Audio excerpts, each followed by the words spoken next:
지원을 위한 국민의힘 당원 성금 전달식을 시작하겠습니다. 지난 1월 22일 저녁에 발생한 화재로 인하여 서천 특화시장 227개 점포가 전소되어 피해 상인들께서 삶의 터전을 잃고 어려운 시간을 보내고 계십니다. 국민의힘은 피해를 입으신 분들께 미력 하나마 힘을 보태고자 당원 여러분들의 성금을 모금하고 있습니다.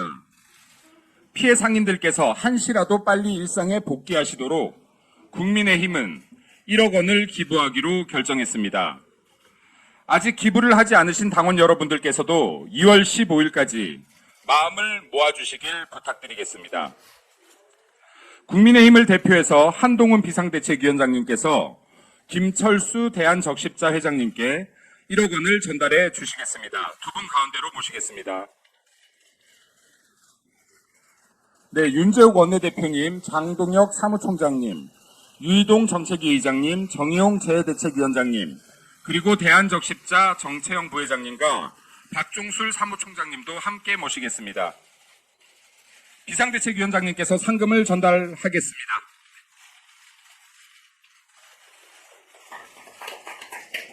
네, 모든 분들 다시 한 번만 정면 바라봐 주시면 감사하겠습니다. 네. 저 판넬 한 번만 다시 들어주시면 돼요. 네, 사진 촬영 다시 한번 하겠습니다. 네. 전체적으로 다 조금만 앞으로 나와주시면 감사하겠습니다. 예.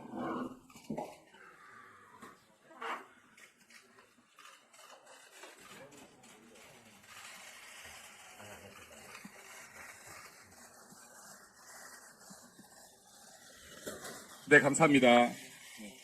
네, 이것으로 서천 특화시장 화재 피해 복구 지원을 위한 국민의힘 당원 성금 전달식을 모두 마치겠습니다. 비상대책위원회의를 준비를 위해 잠시 장례 정리하겠습니다. 감사합니다.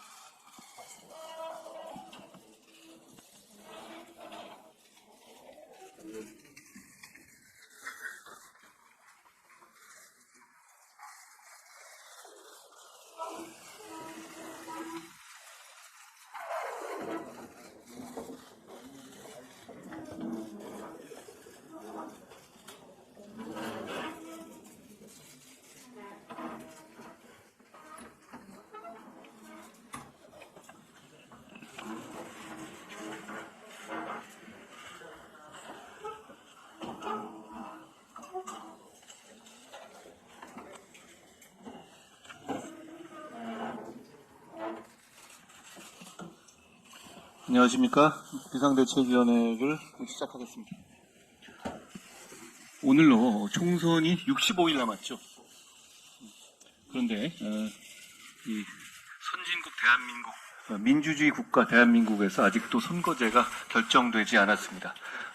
더 참담한 것은 그 선거제가 하나의 정당도 아니고 하나의 사람의 마음에 달려있는 상황이라는 점입니다. 없기 때문입니다. 우리는 병립형으로 국민들의 민의를 반영해야 한다는 것이 우리의 입장입니다.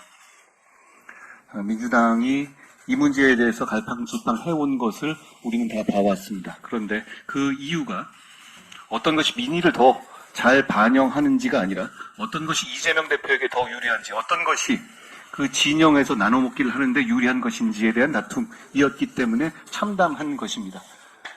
그렇게 정치하면 안 된다고 말씀드립니다. 이거야말로 1인 지배의 체제가 되는 것이고 입법 독재입니다. 민주당을 다수당으로 국민들이 만들어주신 것은 이렇게 대표 한 사람이 선거제를 좌우하라고 만들어준 것이 아닙니다.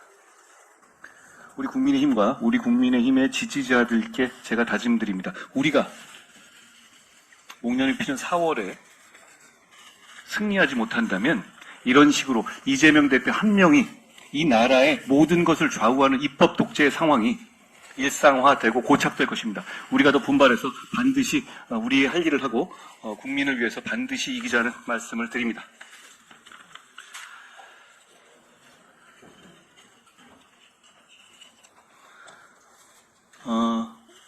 제가 최근에 김포와 구리를 다녀왔습니다.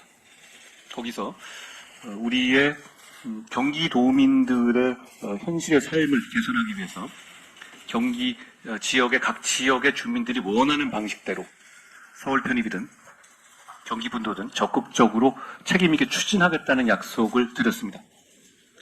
거기에 대해서 민주당이 강하게 반발하고 있습니다. 그런데 그 반발의 내용을 들어보면 그 취지가 뭔지 잘 모르겠습니다. 경기분도는 민주당이 추진하던 겁니다. 그걸 우리가 같이 적극적으로 추진해 주겠다는 것인데 왜 반대하는 겁니까? 그리고 서울 편입은 우리가 지역 주민의 뜻을 따라서 하겠다고 이미 말씀드린 상태에서 추진하고 있는 상태였죠. 달라진 건 없습니다. 오히려 저는 민주당에게 이렇게 묻고 싶습니다. 민주당의 입장은 무엇입니까? 정말 김포, 구리, 하남 등등의 우리의 시민들이 적극적으로 서울의 편입을 원하는데도 불구하고, 만약 원한다는 결과가 나오는데도 불구하고 그래도 그걸 반대하시겠다는 겁니까? 명확한 입장을 밝혀주십시오. 그냥 뭉뚱그려서 저희가 말하는 것이니까 다 반대하는 것이 아니라 그 입장을 분명히 밝혀달라는 말씀을 드립니다. 저희는 이 정책을 준비하기 위해서 당내외에서 충분한 하고 심도 있는 토론을 거쳐서 만든 이 정책을 출범한 것이고 그 정책을 실효적으로 현실화시킬 TF까지 발족시킨 상태라는 점도 말씀드립니다. 오늘 여기까지 하겠습니다.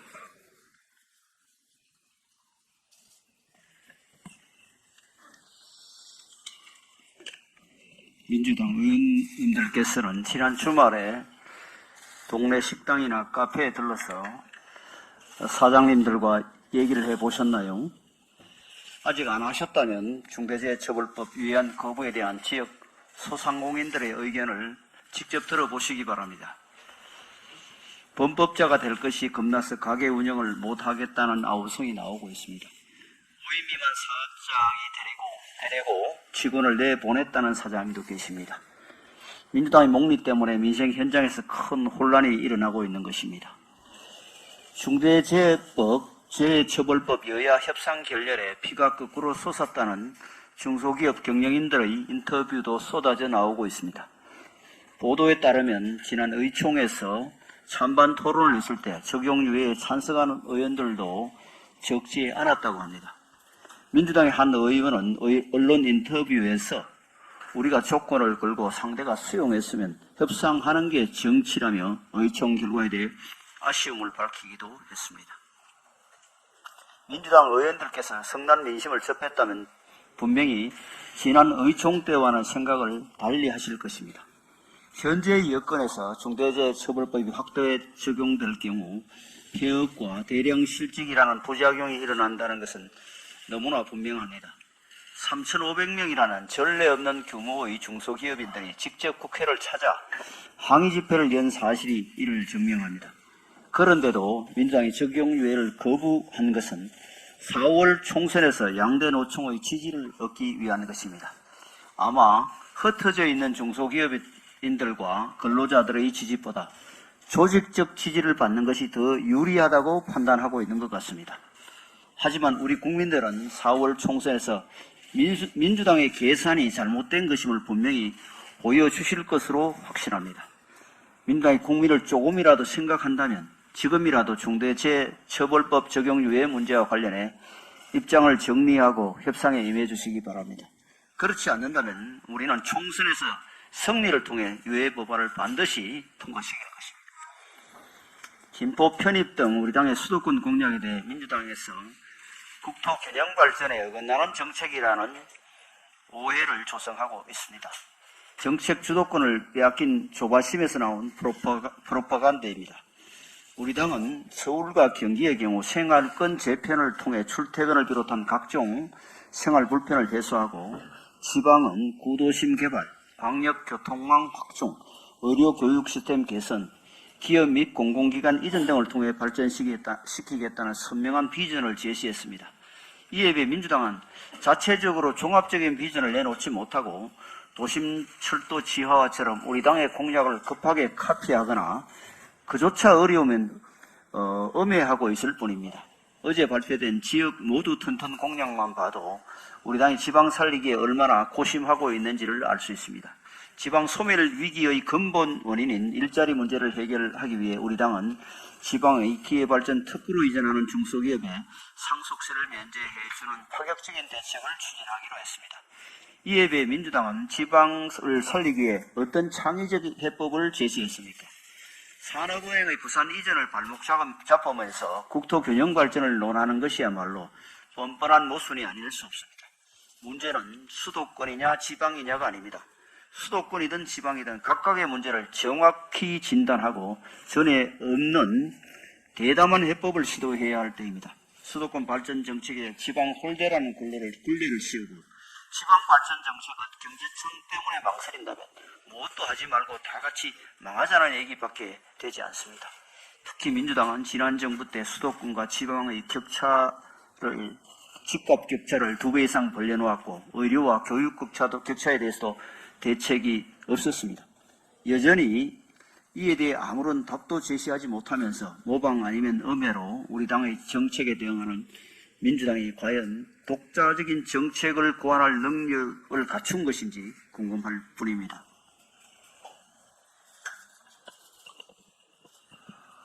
우리 국민의힘은 이번 총선을 맞아 국민특배라는 이름으로 국민의 내일을 위한 공약을 배송드리고 있습니다. 또한 국민특배 플랫폼을 통해 택배 주문을 받고 있는데 어제까지 접수된 공약 주문만 2천여 건을 훌쩍 넘었습니다.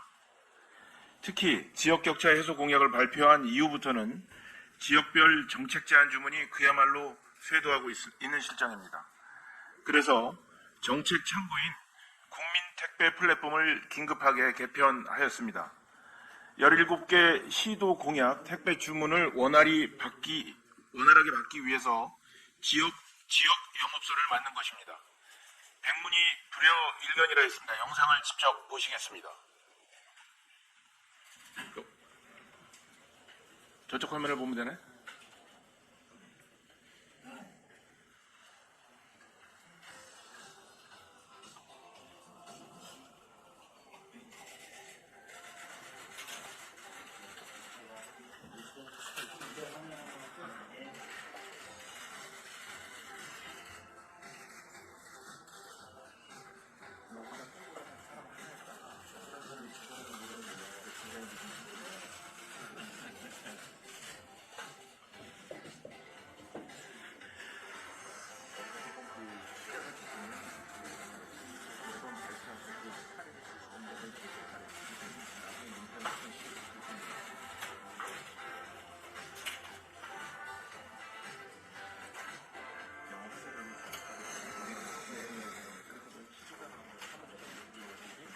행사를 하려고.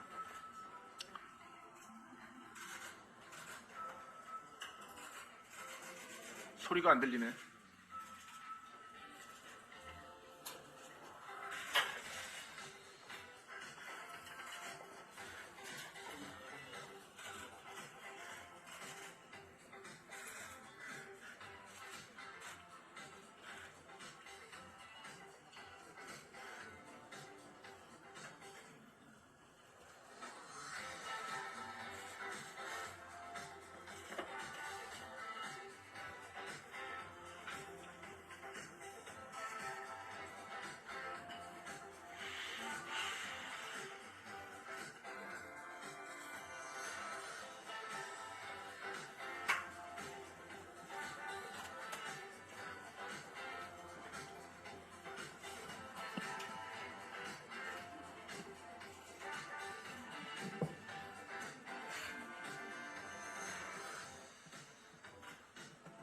네.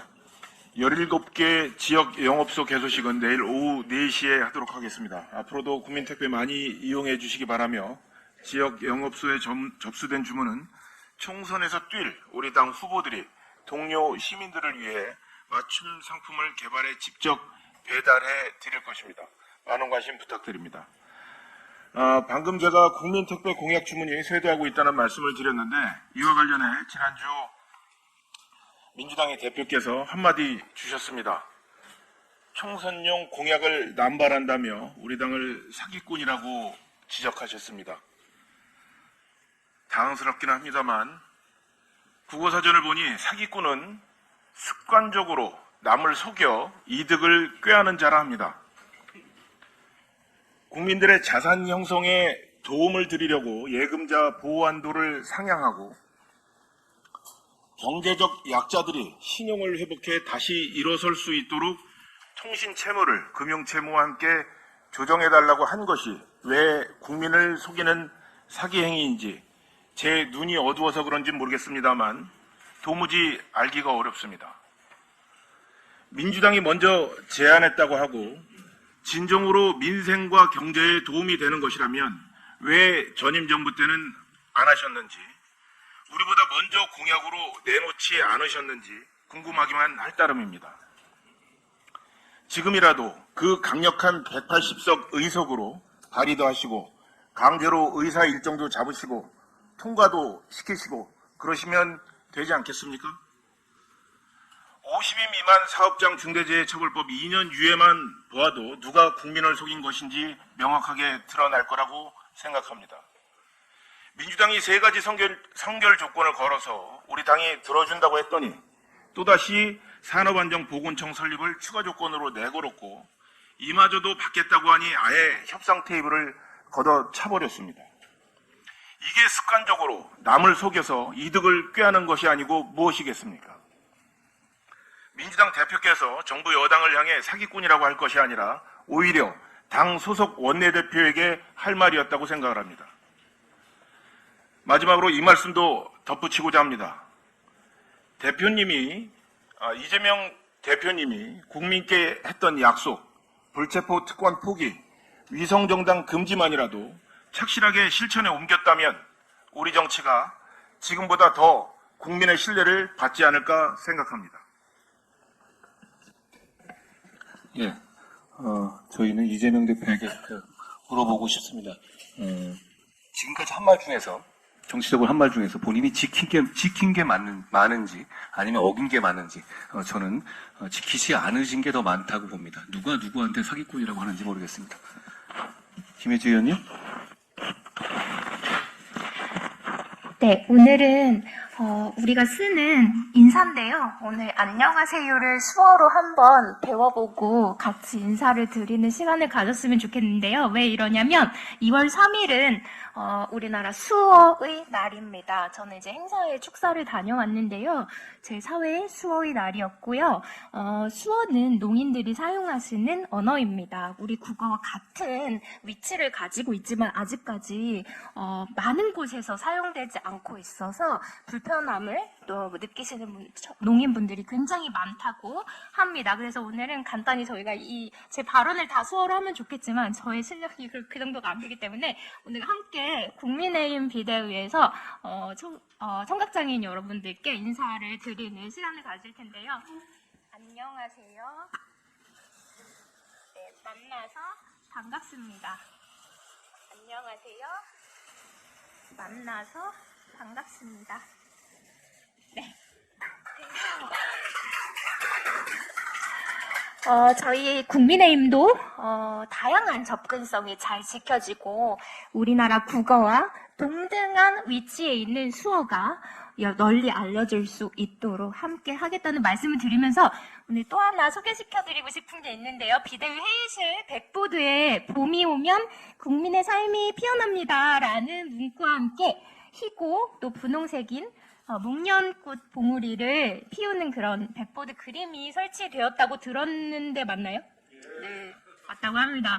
이 작품은 한동훈 비대위원장님께서 직접 고르신 그런 예술 작품인데요. 최지현 작가님의 작품이고요. 이 목련과 함께 우리 당이 4월에 이렇게 피어나는 이런 것들을 좀 표현하고 싶으셨던 그런 의중이 있지 않았나. 저는 들은 바는 없지만 그런 의중도 있었지만 더 깊은 뜻도 함께 내포하고 있었다고 저는 생각을 하는데요. 이 최지현 작가는 장애예술인입니다.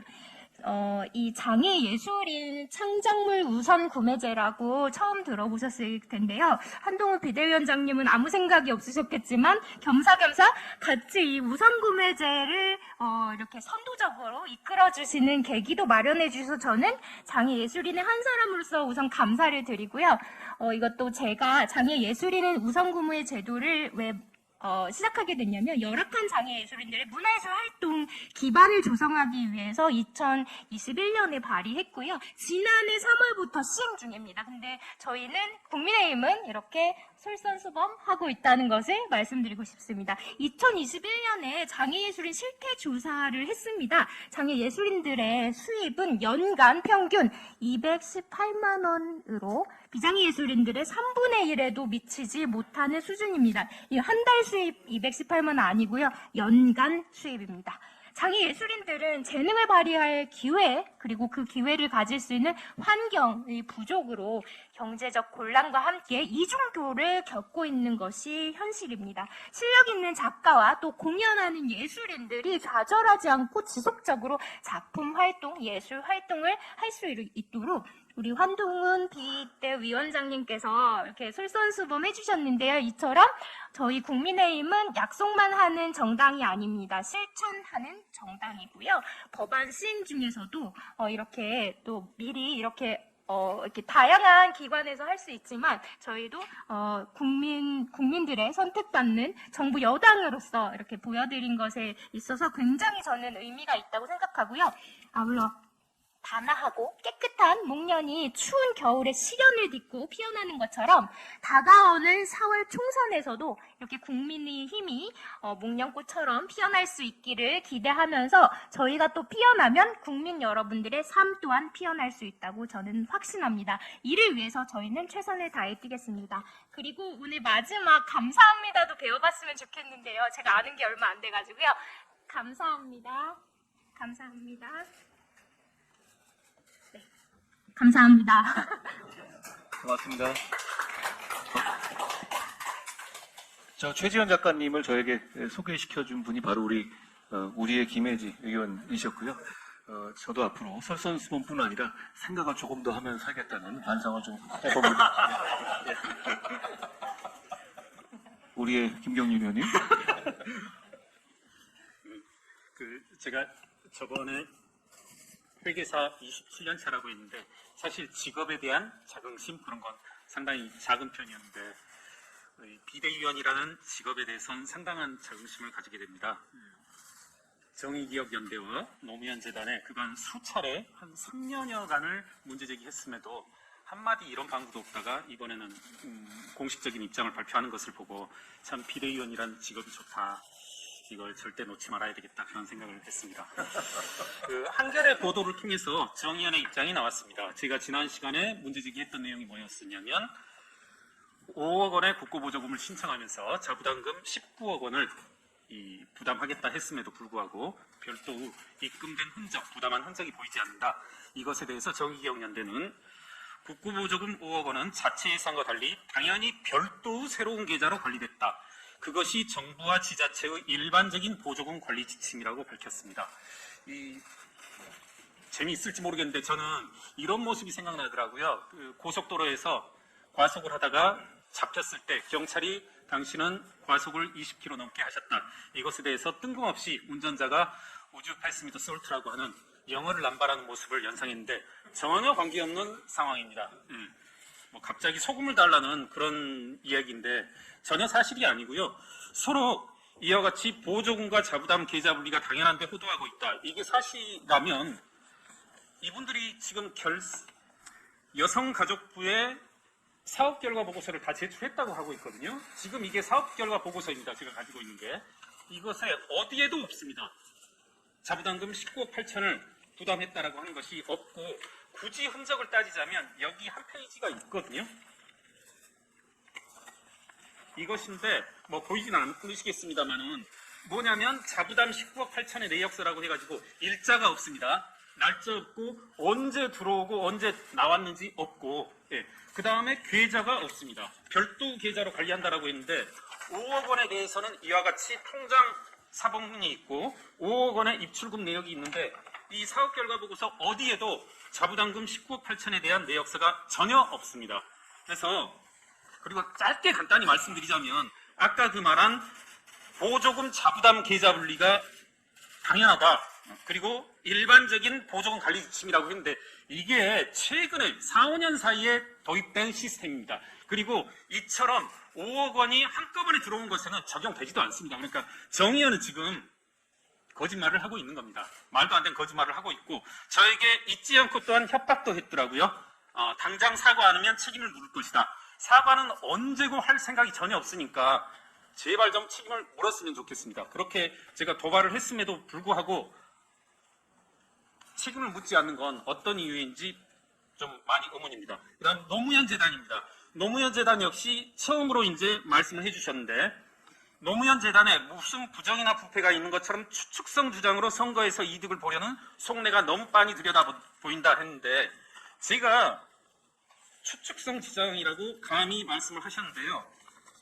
제가 가지고 있는 자료는 이 자료입니다. 이것은 노무현 재단의 자료입니다. 노무현 재단의 자료에 근거해서 종로구 원서동은 평당 2,100만 원의 건축비, 그리고 김해 봉화마을은 평당 1,600만 원의 건축비가 들었다라고 제가 이야기하고 있는 것입니다.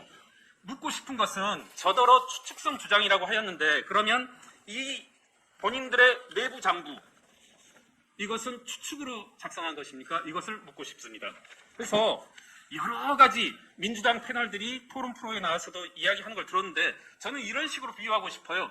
지금 노무현 재단이 한 행각은 뭐냐면 초롱이에게 가서 중고차 2010년식 소나타 20만 킬로미터 달린 것을 지금 1억에 산 것이거든요. 그러면 제가 의문을 삼고 문제 삼는 것은 초롱이한테 1억을 줬다라는 것을 문제 삼는 게 아니라 이 1억의 금액이 맞냐 이걸 문제 삼는 것이고 굳이 하나 더 들춰내자면 저번에 말씀드렸습니다만 유동수 원실에서 일어났던 일은 뭐냐면 외관은 1,000만 원짜리 거래였지만 실제로는 100만 원에 불과한 거래였단 말입니다. 시가 100만 원짜리 거래를 1,000만 원으로 포장한 것에서도 알다시피 저는 과연 초롱이한테 2010년식 소나타 20만 킬로미터를 1억에 구매한 것이 맞냐 이것에 대한 답변을 요구하고 있는 것입니다. 자꾸 문제를 호도하지 말고 빨리 답변을 바라고 마지막으로 마무리 짓 건데 이분들은 항상 죄를 지어도 상대방을 타박하고 윽박지르고 협박하고 하는데 송영길 전 대표가 돈봉투 사건을 저지르고서도 검찰 앞에 가서 큰 소리 치는 것 그리고 조국 김의겸의 거짓 콤비가 지금 뭐 여러 가지 출판 기념회다 뭐다 하면서 지역 투어 쇼를 하는 것으로 보이는데 참 이분들은 일관된다. 그것만큼은 저는 인정해줘야 되지 않나 싶습니다. 예, 감사합니다. 우리 김경률 회계사, 우리 김경률 비대위원께서 시간이 많아지셨기 때문에 앞으로 어떤 더 집중해서 더 큰 일을 하실지 기대가 됩니다. 그런데요, 이게 노무현재단의 그 건물이 혹시 일반적인 건물보다 한 몇 배 훨씬 더 화롭고 잘 지었으면 이런 괜찮은 거 아닌가요? 어떻습니까? 그럴 가능성은 있습니까? 그럴 가능성은 없는 게 이제 이른바 일부 언론에서 취재를 하였지만 그러니까 노무현 재단 건물과 같은 형태를 정확한 용어는 아닐 수 있습니다만 멍텅구리 형태 이거 비하하는 의미가 아니라 이렇게 중간이 텅 빈 형태 우리가 아파트라면 중간 이렇게 있고 시설물들이 있고 하는데 이렇게 텅 비어 있는 것이라 훨씬 싸다고 합니다. 그래서 가장 비싼 건물 제가 알기로 최근까지 가장 비싼 건물이 D타워 종로의 D타워 그다음에 뭐 저기 잠실에 그런 건물인데 그게 800만 원 평당 800만 원 평당 1,100만 원인데 이제 노무현 재단 2,100만 원이어서 있을 수 없는 금액이라고들 다 건축 전문가들이 다 한결같이 얘기하고 있습니다. 저희도 계속 지켜보겠습니다. 구자령 의원님? 한재 의원님? 입니다. 우리나라는 의료 역사에서 몇 가지 큰 변곡점들이 있었습니다. 1977년 직장 의료보험 시작, 1989년 전국민 대상 의료보험 도입, 2000년 단일 건강보험제도 출범 및 의학 분업입니다.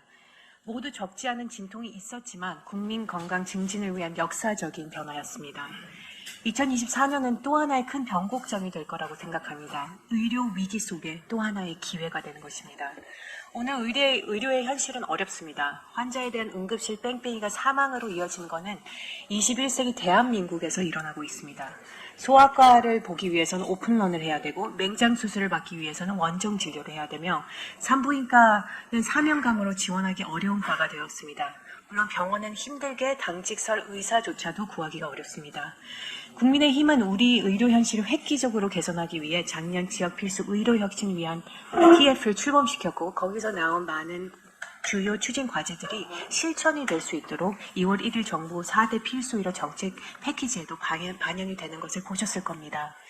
필수 의료 정책 패키지는 왜곡된 의료 생태계 복원을 첫째, 가장 중요한 국민 건강 입장에서 그리고 둘째는 국민 건강을 살피는 의료인의 입장에서 살펴보았습니다. 일부 말씀드린다면은 의료인에 대한 법적 부담 완화, 필수 및 지역 의료에 대한 적정 보상을 위한 정책 수가 및 지역 수가 개선, 불가항력 의료사고 보상 강화, 수련의 질에 대한 국가 책임 강화, 지역 의료에 대한 대대적인 재정 투자를 약속했습니다. 필수 의료 및 지역 의료를 사명감으로 할 수 없는 현실을 알고 개선안을 고심한 것입니다. 또 논의가 더 필요한 부분에 대해서는 특위 형태를 가동해서 정책을 구체화한다고 얘기를 했습니다. 충분한 현장 수렴을 하겠다는 의지를 밝힌 것입니다. 그런데 정부안이 발표된 후에 잘못된 뉴스가 확산되고 재생산되고 현재는 부정적인 시각으로 많은 분들이 얘기를 하고 있습니다. 정확한 실제 몇 가지만 말씀드리고자 합니다. 비급여 혼합진료 금지 관련된 내용입니다. 정부안은 분명히 비중증 과잉 비급여에 초점을 두고 있습니다. 의사들도 동의하고 있는 도수치료, 시력 교정술과 같이 문제가 있는 영역, 지금까지 보기 어려웠던 의료 형태를 겨냥한 것입니다. 또한 이 부분에 대해서도 하지만 현장 목소리를 듣겠다고 특위 가동을 약속했습니다. 인턴제 개선안입니다. 이 부분도 특위 가동을 하겠다고 명시를 했는데 현재는 인턴제를 2년으로 확대하겠다는 그러한 잘못된 정보가 돌고 있습니다. 잡일 위주인 인턴제에 대한 문제점은 20년 전에도 개편이 필요하다고 의사들이 얘기를 했습니다. 이와 관련해서 필수 진료 과목에 중점을 두고 이러한 수련제를 국가가 책임지고 개선한다는 취지로 이해해 주셨으면 좋겠습니다. 다음은 면허관리 선진화에 대한 부분입니다. 일본, 미국, 영국 어느 나라도 의과대학 졸업하고 즉시 단독 진료, 개원을 허용하지 않습니다. 이런 체계는 국민 건강을 위해서도 문제가 될 수 있습니다. 이와 관련해서 개원 면허 단계적 도입에 대한 부분들을 의사들도 공감할 것이라고 생각을 합니다. 또 고령화는 의사에게도 이루어집니다. 주변에서도 경도 치매가 있음에도 진료하는 행위를 볼 수 있습니다. 그런 차원에서 적합성 검증 체계를 통해서 진료를 할 수 있는지에 대한 내용을 이번 안에 포함시켰습니다. 하지만 5년마다 대학 교수가 평가해서 개원 유지 여부를 판단하는 듯 잘못된 정보들이 마찬가지로 돌고 있습니다. 마지막으로 의료 인력 확충에 있어서도 양적인 부분만 초점을 맞추고 있다고 생각하는데 그렇지 않습니다. 질적인 부분도 고려하고 있다는 것을 다시 한번 강조하고 싶습니다. 어제 우리 당이 발표한 공약 중 지역의대 신설 관련해서도 서남의대 사건이 되풀이되지 않게 지역의대 질적인 부분까지 분명히 살펴볼 것을 약속드립니다. 우리 보건의료 미래는 잘못된 정보가 아닌 정확하고 솔직한 진단의 바탕 위에 설계되어야 합니다. 또 하나의 의료 변곡점에서 우리 사회가 진통을 겪을 것이라고 생각을 합니다. 하지만 국민의힘은 꼭 해야 할 일을 어렵다고 피하거나 돌아가지 않겠습니다. 그리고 이런 모든 안들을 구체화하는 단계에서 국민의 목소리 그리고 현장의 목소리를 세밀히 듣고 그 목소리가 정부 정책에 반영될 수 있도록 최선을 다할 것을 약속드립니다. 맞습니다. 박은식 의원님. 네, 비대위원 박은식입니다. 네, 방금 한지아 의원님께서 말씀 많이 해주셨는데 또 하나의 좀 오해를 살 만한 부분이 있었습니다. 그 미용 시술에 대해서 그 의사가 아닌 직역에 좀 개방하겠다는 그런 얘기가 있었는데 그것은 보건복지부 차관님에 의해서 그것은 아니다 이렇게 발표가 됐었고요. 방금 우리나라 의료 현실에 대해서 이제 말씀해 주셨는데 저는 그런 부정적인 면에만 집중하고 싶지 않습니다. 굉장히 긍정적인 면이 많습니다. 우리나라는 그 낮은 수가와 그리고 고위험군 그런 치료에 대해서도 여러 형사 고발이라든지 이런 악조건이 있기는 합니다만은 OECD 기준 적은 비용을 쓰고도 급성기 치료와 암 등의 만성기 치료 모두 높은 성적을 거둬서 높은 평균 수명의 증가를 이뤄냈습니다. 정말 훌륭한 의료진들이 있어서 이게 가능했다고 생각을 하고요. 이런 부분을 잘 교정을 하고 하면은 충분히 더 좋은 결과를 낼 수 있을 거라고 생각합니다. 최근에 발표된 그런 정책들에 대해서 여러 의료인들이 격앙된 반응을 보이고 있는데 이런 부분에 대해서도 비대위원회 한 사람으로서 그리고 내과 의사로서 좀 그런 갈등을 좀 조정할 수 있는 역할이 주어진다면 열심히 할 것을 말씀드리겠습니다. 그리고 제가 요새 여러 역사적인 비유를 좀 많이 들고 계신 분들이 계셔서 저도 한 말씀 좀 드리고 싶습니다. 영국의 프랜시스 드레이크 장군이라는 분이 계시죠? 엘리자베스 시대 이야기인데요. 이분 프랜시스 드레이크 장군은 원래 해적이었습니다. 약탈하고 방어하고 사람 죽이고 이런 해적이었는데 스페인의 무적 함대를 잘 다루고 또 그들의 약점을 잘 알고 있었습니다. 그래서 영국의 엘리자베스 여왕은 그에게 기사자기도 주고 장군으로 임명을 해서 결국 스페인의 무적 함대를 무찌르고 변방의 섬나라에서 대제국이 되는 그런 역사적 전환을 만들어냅니다. 저는 예전에 한 인터뷰에서 우리 586 운동권 세력이 우리나라에 애착심이 없다고 말씀을 드렸습니다. 우리나라를 어떤 친일파가 세우고 그리고 군부 독재 세력이 이끈 나라로 보기 때문이죠. 저는 그렇게 생각하지 않습니다. 애국자들이 이 나라를 이렇게 부강하게 만들었다고 생각합니다. 우리나라에 애착심, 애국심을 가진 사람이라면 우리 국민의힘에 많이들 모여서 어떤 형태로든 끝까지 싸워서 이겨내주셔서 우리도 더 큰 도약을 할 수 있는 전기를 마련했으면 좋겠습니다. 감사합니다. 윤도 의원님. 넬슨 만델라 대통령의 한 사회가 아이들을 다루는 방식보다 더 그 사회의 영혼을 정확하게 드러내 보여주는 것은 없다라는 말씀과 같이 아이들을 대하는 사회의 태도는 곧 그 사회의 민낯이라고 할 수 있습니다. 그렇다면 우리의 모습은 어떠하다고 생각하십니까? 안타깝지만 저는 우리 사회가 아이들을 대하는 태도가 매우 폭력적이라고 생각합니다. 지난 금요일에는 부모의 잘못으로 인천 모텔에서 생후 49일 쌍둥이 자매가 숨지는 사건이 있었습니다. 얼마나 많은 아이들의 목숨을 잃어야 우리 사회는 아이들의 생명의 소중함을 깨닫게 될까요? 참 아이러니한 것은 저출생 문제의 심각성을 이야기하며 우리 사회의 모든 힘을 모아 아이를 낳게 하는 데 집중하면서 태어난 아이들이 건강하게 성장할 수 있도록 보호하는 일에는 무관심합니다. 출생률을 높이는 것 이상으로 태어난 아이들을 건강하게 지켜내는 일이 중요하다고 생각합니다. 과거에 저는 아동학대 소식을 접할 때마다 분노할 수밖에 없었지만 이제는 직접 나서서 우리의 아이들을 지켜내야 합니다. 국민의힘은 더 이상 학대로 인해 고통받는 아동이 없도록 모든 아이들의 인권이 존중받는 우리 사회를 위해 아동들과 함께하겠습니다. 이상입니다. 예. 방금 이재명 민주당 대표가 준연동제를 유지하겠다는 발표를 했더라고요. 그 제도는 왜 그렇게 계산되어야만 하는가에 대한 논리적인 필연적인 근거가 없습니다. 그리고 저도 봐도 헷갈리니 국민들께서 자기들 표가 어떻게 쓰이는지에 대해서 아실 수가 없죠. 우리 입장은 분명합니다. 다만 제가 여기서 지적하고 싶은 것은 언론도 마찬가지셨겠지만 오늘 아침에 대부분의 사람은 권역별 비례대표제를 이재명 대표가 발표할 것이라고 예상하지 않았습니까? 그런데 반대로 갔네요. 자, 왜 5천만 국민이 이재명 대표 한 사람의 기분과 눈치를 봐야 됩니까? 이 선거제를 앞두고 왜 한 사람의 의사가 뭔지에 대해서 모든 사람이 집중해야 하는 건가요?